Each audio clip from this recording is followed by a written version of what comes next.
reaching some of the goals that I have, not just for myself, but as a team. And then bigger than that, there's a bigger picture. Right. Would be to get a sense of how to overcome a lot of the things that we run into in situations. Because every deal that we do is completely different. Right. There's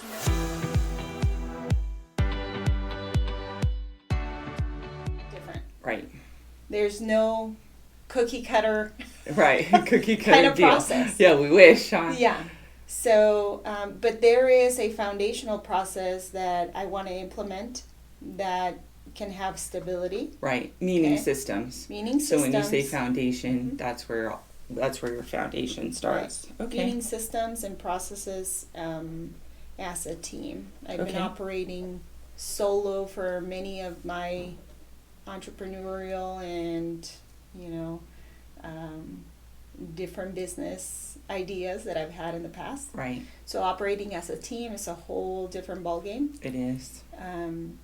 So that's where I seek a kind of a different sense of applying that mindset, but also the processes and, to have a nice flow of production as a team. So currently Dalila has, as far as team, she's this lead sales listing agent, lead listing agent, and Carrie is I have Carrie, and her Carrie buyer's focuses agent. on buyers. Yes. And she has a lot of skills, and in a lot of ways we make a really good team, is just getting that strong foundation. Right. So that we can both, succeed as a team. Right. Not just myself or, your success is in her success. Or focus so much on her success or focus so much on my success, but focus on growing together. Right. Now, getting new clients, right, I can do.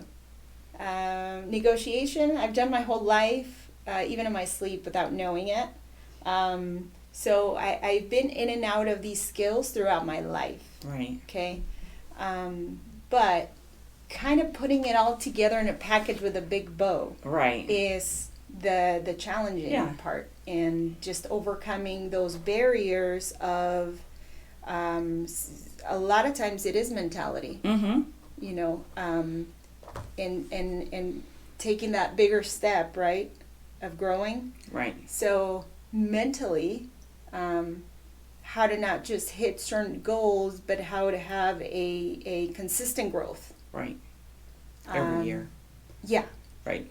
So part of that is definitely systems, because what happens with most real estate agents' business is when they're busy, that's great because, they have all of these sales. And then what happens is they're so busy doing the ones that are under contract or the ones that are proceeding to closing, then what happens is when those start to close, you haven't worked anybody else. So that's your flat point. So the idea of when you're busy, and this is why an assistant's so important, and it's your first step in building a team is an assistant, is because somebody has to be working the paperwork side of that so that you're open to do more production. So when you end up doing that, so when you bring in that assistant who handles the paperwork, instead of you being busy with all the paperwork here, she's busy with the paperwork and you're consistently bringing in more business. So then you don't see as much of this, you see more of maybe this, where there's going to be, because sometimes, one deal can take up a lot more time than we know another deal. And when you get under those stressful situations, they need priority. They need the attention. So if you have a really hard deal, it's going to take a little bit more of your time.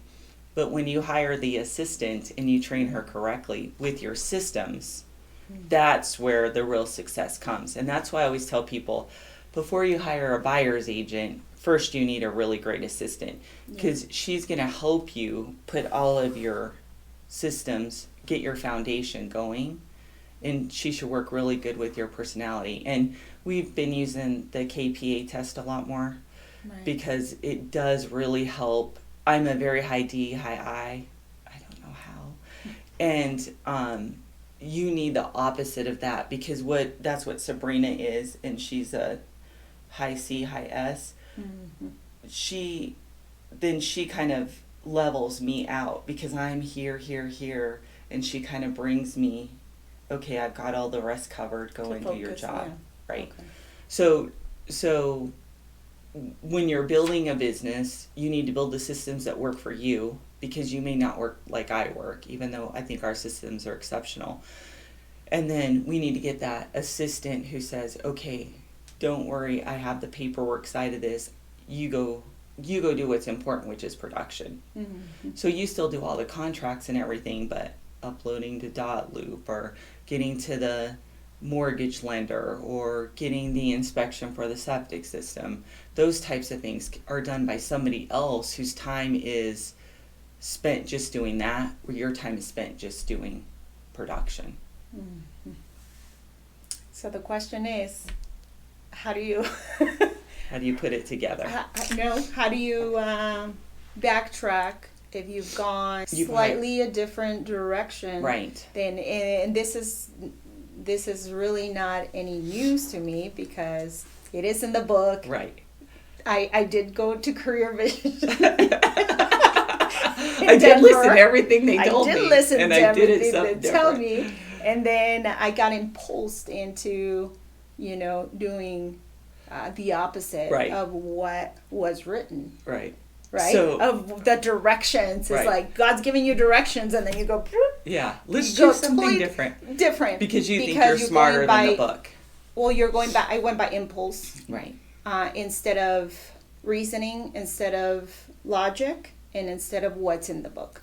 Right? So impulsively making decisions sometimes leads you to a spot where you're not at the beginning of the start of structuring the proper way. Right. So now you've built a house that might not have those strong bars to hold up a good foundation. Yeah. So what do you do then? Well, so then we would have to take a look at your business, right? So what we need to know is, what are really your goals? So you and Carrie probably have different goals. So is your goal, my goal is always the minimum's 100 units a year. And for some people that seems unattainable, but I did 160 sides last year and didn't even realize that I had done it.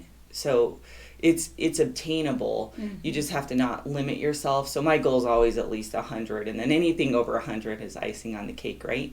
So I think what you need to do is find out, what are your goals? Is it 24? Is it 40? Is it 10? Not all of us have the same goals. And then see what Carrie's goals are, right? And then what you do is I would say, okay, are we matching? I would talk to Carrie as a business person and say, I think this is where we need to start. And that start could be you guys starting the foundation of doing your systems, right? Mm-hmm. You don't need an assistant quite yet, because you can't afford one probably. Right. So statistically, between 27 and 32 deals, you need an assistant, because at that time you're no longer productive.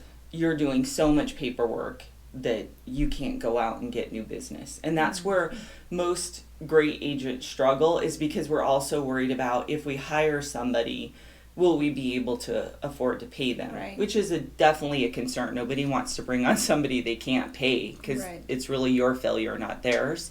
So that's where I would start with you. I would start, okay, what are your systems? When somebody calls you on the phone and they say, I want to sell my property at whatever, what's your system? Because your system should be the same as Carrie's, because you're a team. Nobody should have a different. When we do our things in our office, they are very, very similar. Every deal runs the same way, because we know that organization makes it less stressful on me, my staff, and of course our buyer or seller. Mm-hmm. So it's when people get surprised is when they get nervous, including us, right? So I think you need to start with, okay, let's lay out some of our systems. When a lead comes in, if it's a seller, are you taking it? If it's Carrie's seller, are you taking it? you need to establish how that goes. So the way my team works is if they're my client or they call off of a sign or something, they're a seller, they go directly to me. Now, if they have a relationship with Megan or Jay or Cindy, then they can list their home. I just want to be involved in making sure we have the correct number and those types of things because I pay for everything. So I want to make sure, it's ready for photographs, those types of things. So I just like to be involved in the process so that we make sure we get to a successful closing. And then as far as buyers go, I have very few buyers I work with. So they're either clients maybe that are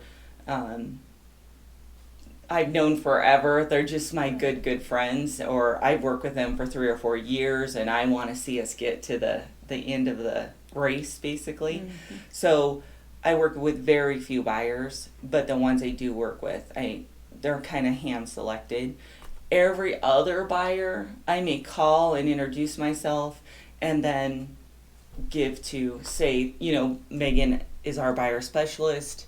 She has the ability, she's out there looking at property all day long. She knows what's on the marketplace. And then kind of hand them over and then periodically just check in on them to make sure that everything's going good. Because every week we have a meeting. So I know what's going on with our buyers and they know what's going on with our listings because our team has to know everything that's kind of going on with every deal. So we always have a team meeting once a week and we go over everything. And it usually takes us about an hour and a half, but it's time well spent because then everybody's in the loop. So if somebody calls on something, they know how to answer that. So I think that's your first start. So for me, the first start would be what's my goals, what's Carrie's goals, and be realistic. Don't be a wuss is what I say. So don't give me like 8 because that's just like really, you could sell 8 in your sleep. You don't even have to go to work to sell 8 units, especially in this marketplace. So, realistically, I'd like to see a goal of nobody on our team's under 50, but we also have very experienced agents.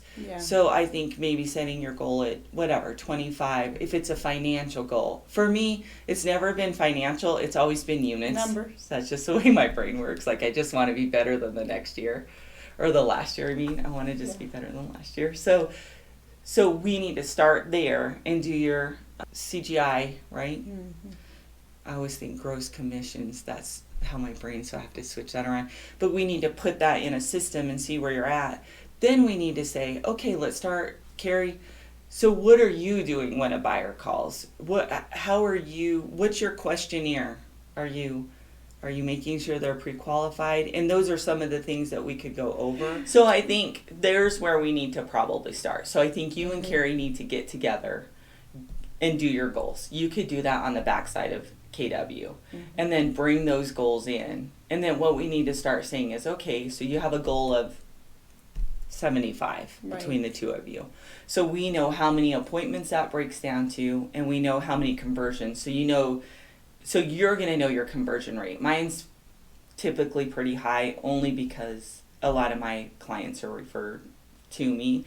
So they already know they're going to go with me. Gotcha. So you have to know, okay, on every listing I go on 1 out of 2, I get 50%. So then do your numbers, and then we know how many appointments you need. Then you guys have to say, okay, how am I going to do this? So is that open houses? Is it door knocking? Is it social events? And so if somebody told me I had to cold call, I would not be a real estate agent. I would go do something else because cold calling for me is miserable. I'm more social, like I think you are. So I'd rather go to a gala, have a great time, tell everybody I'm in the real estate business, tell them how much I love it and what we master, which is investments, commercial, residential, those types of things. That's networking to me. That's what I like to do. So then we need to see what works for you guys, and then how are you implementing it? Because a lot of times I get agents to say, yeah, I want to be you, but I want to work 9 to 3, and I don't really like talking to people. Right. For one, I work about 7 to 7. That's corporate. Yeah. Go to corporate. Every day. Yeah. Okay. Yeah. So we don't have banker's hours, and we Right. know that most people that are looking into houses are looking after regular business hours. Yeah. So it is hard to control all of that, but that's where we need to start, is really what are your goals, and then how are you guys doing it, and then when that lead comes in, how are you processing it? Because to me, every person should have the same, almost identical treatment, except for your personalities. Because some people won't relate to me. I'm very black and white. I'm not really fluffy. Yeah. It's like, this is how it is. This is what I think. Here's what I know, kind of thing. And other people really need that, like, hands-on. Maybe they don't want somebody so direct. Maybe Right. they don't. I mean, I might be too strong of a personality, and that's okay, because then I'm not the right agent for them. But we have somebody who's maybe a little more toned down than I am. Right. And that's okay, because we'd rather flip them to somebody who's happy, that they'll be happy working with, and that maybe has a little more time than to work with me. But a lot of people the people I work with are very similar to me. Yeah. They want to get in and out. They want the most details they can get to make that decision, and then bam, we're on it. So that's where we need to start. Okay. So your goal next time is to get down with Carrie. Get down. Get down with Carrie. Get That's down. right. Little. There you go. There's a moment. So get your goals together, and Okay. then let's start talking about your process, because we could do, and that's what I said. When we start this, it won't be one thing. It could go from numbers to how are you treating these people, the process, basically, not how you're treating them, but how the process is working. Because treating, people think is literally treating. We mean treating the file. Like, is it going through the same process every time? Because her and Carrie, if they're going to work as a team, have to have the same process.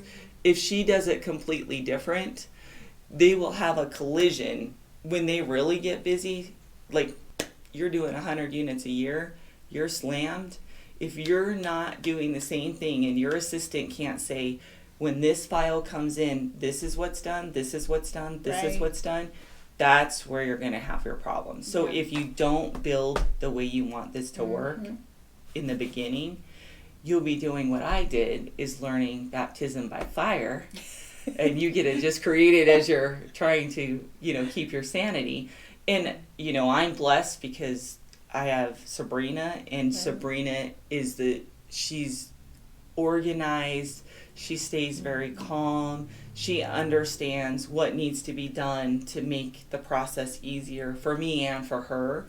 And if I follow what she needs and she follows what I need, that's where you have a great marriage. And that's really what we are. I mean, without her, my business wouldn't be as successful, and without me, she wouldn't be as successful. So, Right. so that's what you guys need to figure out. And then maybe you listen to what Carrie's process is and say, "Oh, I really like that. We're gonna incorporate that." And then, right, okay, when a listing comes in, this is done, this is done, this is done. How are we gonna keep track of them, right? Because that's everybody's downfall, because you think you're going to remember the 10 people you worked with the first year, Right. and in your 5th year you won't remember one of the 10 that you sold a house to, which is so sad, because you went merging stories. you did, you went 10, you went 20, you went 30, you went 40, Right. you went 50. Yes. So now you have 50, 90, 100, 150 people that now you've sold a house to in 5 years. Yeah. So remembering the first 10 is pretty hard.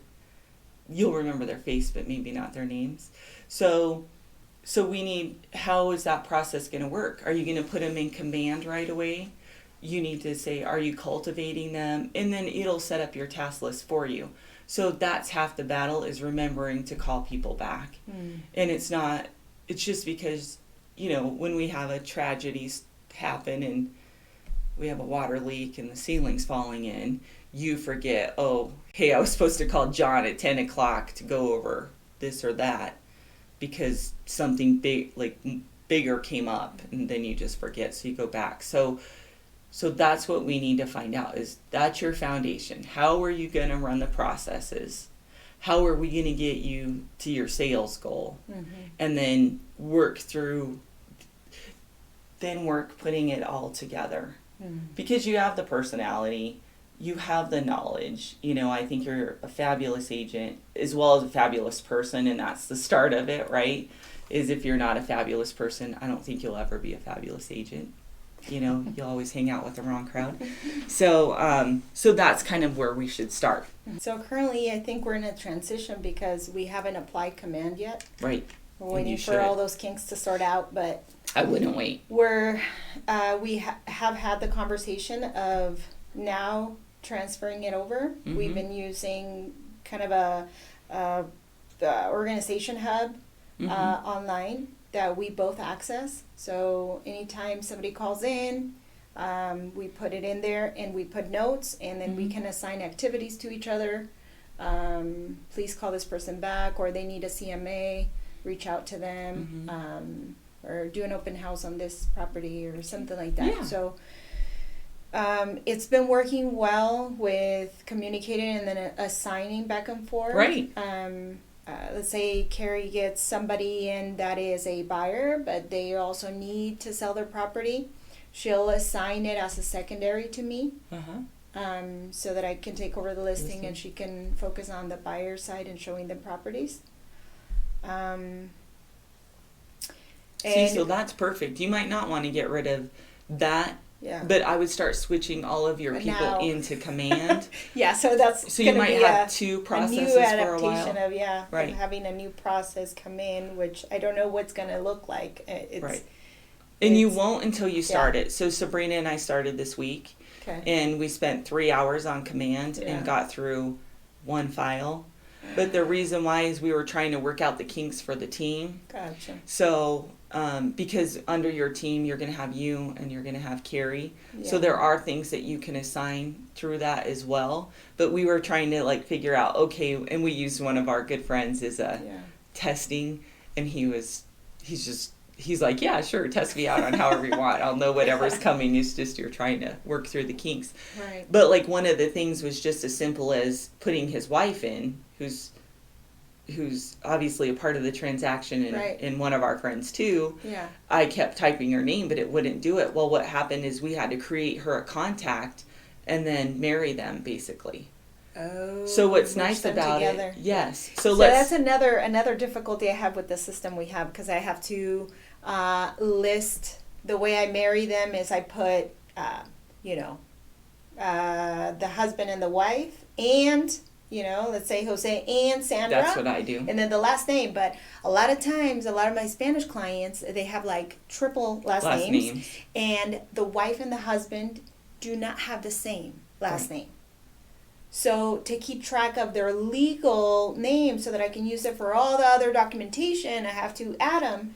So a lot of times I end up doing the husband on the first name and then the last name as a wife, and it's so... And in command, it gets so... You could put their legal name. So you put the name they're known by. Okay. So Johnny, whoever. Yes. But then their legal name may be John. Right. So it has the option for both. So Perfect. when you're calling them, hey Johnny, how you doing? But when we're writing a contract, we take it as John.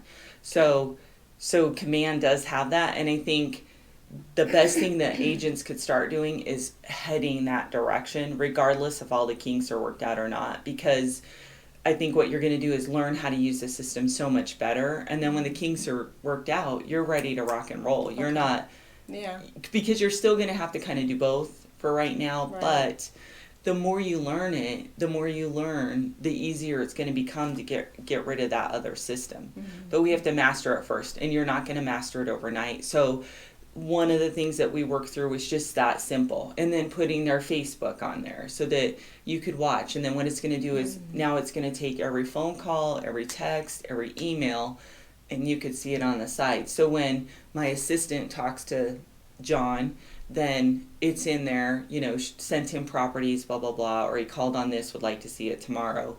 There's that history. And then when I go in, I scheduled a appointment for tomorrow 1. So then when somebody pulls up the file, they already know what's going on in the deal without really having to text you or call you or those types of things. So it's going to be an amazing system. But So when a buyer comes in, it's put into our hub system, and then Carrie immediately enters them into Navica. Okay, and she emails them, calls them, finds out what they need, stays into communication. She's very good at communication. The process that is not there is, we've talked about getting them into the office for a buyer's. to sign an exclusive buyer's agreement.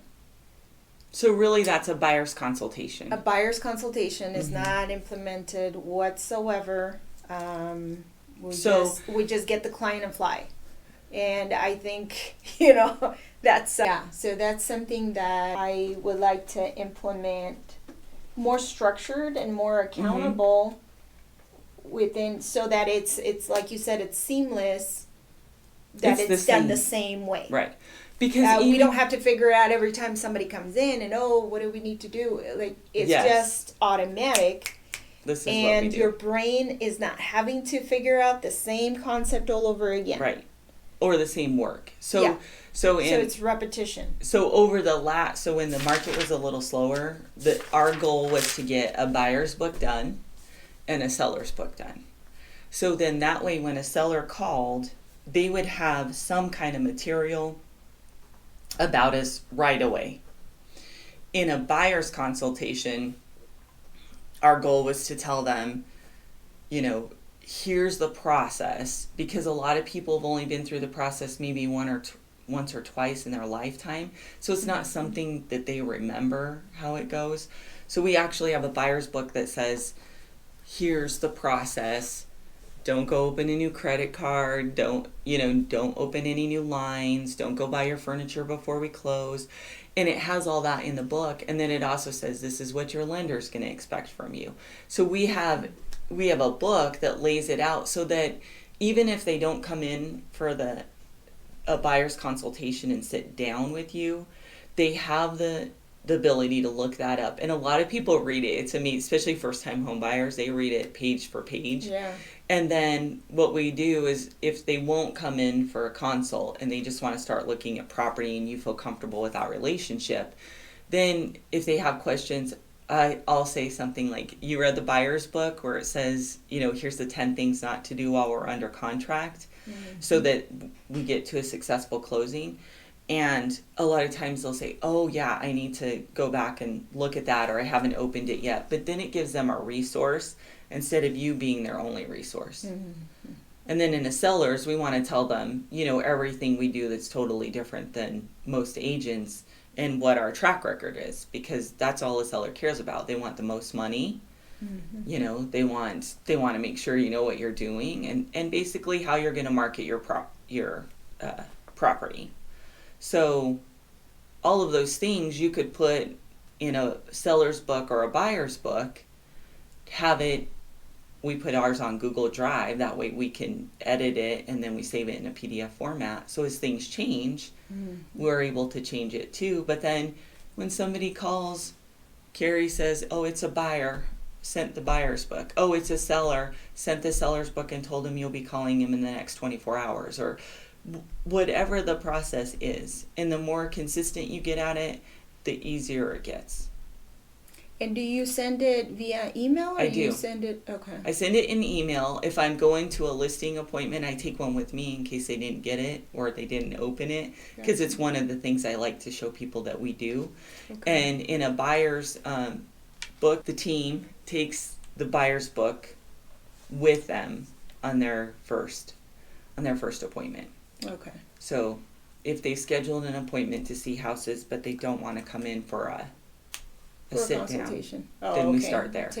Right. Because really the most important thing is not the agency agreement, it's the relationship. Yeah. Because guess what? Sometimes I go out with people and I don't want to work with them. Yeah.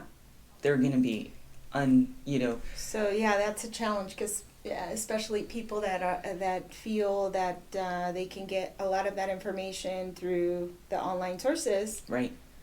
They're like, oh no, it's okay. I'm just looking, and so they don't want to sit down and officially work directly with you, but they want you to they want to drive around and for you to open houses, and they do like the relationship that you Right. know that you are Once the entertaining, relationship but they don't want happens, commitment. then they have to sign. Gotcha. So if Yeah. I'm going out 2 or 3 times, Yeah. I need to make sure I'm going to be paid at the end of our transaction. Right. And the only way to secure that is by having an agency agreement. But the other thing is the state requires you to do it. Right. So a lot of times agents just don't say, the state, my office requires me to have this. And the reason why is there's different ways that I could work for you. I could treat you as a customer, I could treat you as a buyer's agent, or I can treat you as a transaction broker. And they need to know the differences. So, 2 or 3 times out, if they're asking you for advice, Right. this is where you go into the conversation saying, this is why, we need this signed. And it guarantees that the other agent is going to pay you as well. That's what our co-op is for. Yeah. So it shows that you established your relationship with them. Yeah. Yeah. So that I had the most buyer exclusive agreements done, right? No. For Bold. Oh, you Yeah. did? Yeah. Out of the whole group. Yeah. Okay. So I'm like good at whipping it out and saying sign. But it's implementing that process. Implementing, like you have this process of saying, okay, this needs to be signed. What if they say, no, I don't want to sign? What is Then that's the coaching. steps? Yeah. Then that's what we do. Then you The and I part go of- through role playing and say, Right. okay, what are you going to do? Script and- practice, pretty much. Right. Right. Okay. Yeah, I call it Right. role playing. Role It is playing. script practice. Yeah. So we'll use script practice. It'll be better. But we'll go through that as we're going. So your next goal then is get your numbers laid out and then write down your processes, and then we'll start working on those. Okay. Fair? Okay.